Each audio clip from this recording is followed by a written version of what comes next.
Phone tapping వ్యవహారంలో కేటీఆర్ జైలుకు వెళ్లాల్సిందే అన్నారు కాంగ్రెస్ ఎమ్మెల్యే ఎన్ఎం శ్రీనివాసరెడ్డి. కేటీఆర్ వీరంగం చూస్తుంటే నవ్వొస్తోందన్నారు. ఫోన్ ట్యాపింగ్ అంతా కేసీఆర్ కనుసన్నలోనే జరిగిందన్నారు.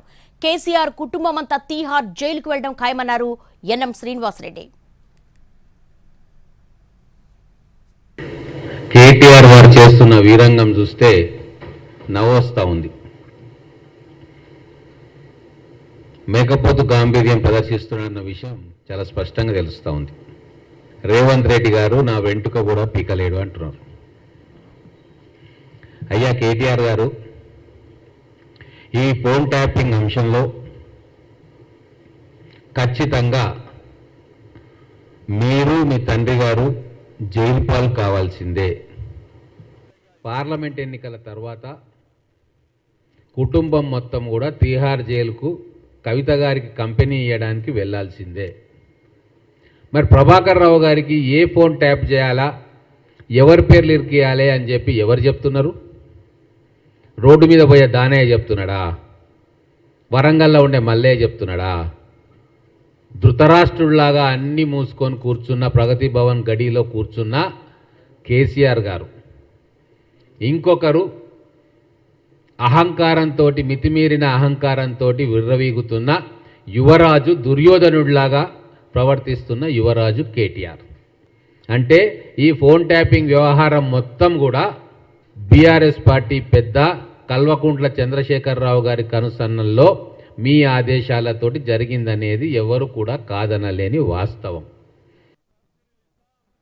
చెల్లెలేమో తీహార్ జైల్లో ఉంది అన్నగాని కనీస బాధ్యత ఆమెకు మానసికమైన ధైర్యం ఇవ్వడమో, కావాల్సిన లీగల్ అసిస్టెన్స్ ఇవ్వడమో, లేకుంటే ఆ పక్కన ఉండడము. కానీ నువ్వేం చేసినావు నాయన కేటీఆర్ దుర్యోధన? నువ్వు చక్కగా గోవాకు పోయి అక్కడ మహబూబ్ నగర్ ఎంపీటీసీల క్యాంపుల్లో చేరి విందులు వినోదాల్లో తేలియాడినావు.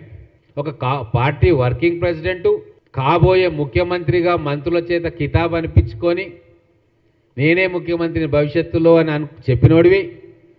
ఒక్క ఎమ్మెల్సీ సీటు కోసం మీ చెల్లె కష్టాల్లో ఉంటే అన్నీ వదిలేసి గోవాలో పోయి లిక్కర్ పంచనీకే, డబ్బు పంచనీకే అక్కడ పోయి ఎంపీటీసీల పక్కన కూర్చున్నావంటే నీ మానసిక స్థితి ఏంది అనేది అర్థమవుతా ఉంది. ఈ ధృతరాష్ట్రుడికి, ఈ దుర్యోధనుడికి కాలం చెల్లిపోయింది. కురుక్షేత్ర యుద్ధం తర్వాత ఎట్లయితే కౌరవ వంశం మట్టిగర్చుకొని చరిత్రహీనులుగా మిగిలిపోయినరో, ఈ టెలిఫోన్ ట్యాపింగ్ కేసు తర్వాత ఈ కల్వకుంట్ల కుటుంబం ఎప్పటికీ కూడా మళ్ళీ అధికారం వైపు రారు.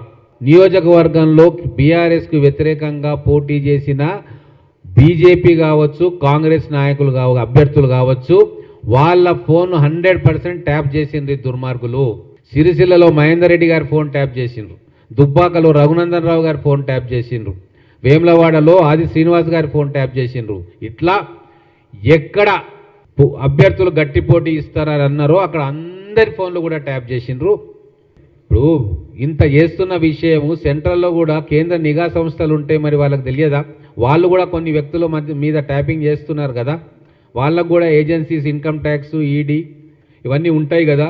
మరి వాళ్లకు ఏమాత్రం కూడా ఒప్పందలేదా? వీరు ప్రైవేట్ ట్యాపింగ్ యూనివర్సిటీస్ తెలంగాణలో పెడుతున్న విషయం మోడీ గారికి, అమిత్ షా గారికి తెలవకుండా పోయిందా? అంటే దొంగలు కలిసి ఊళ్ళు పంచుకున్నట్టు బీజేపీ, బీఆర్ఎస్ కలిసి తెలంగాణ ప్రజల మీద ట్యాపింగ్ బ్రహ్మాస్త్రాన్ని ఉపయోగించి కాంగ్రెస్ పార్టీని అనగదొక్కాలని చూసి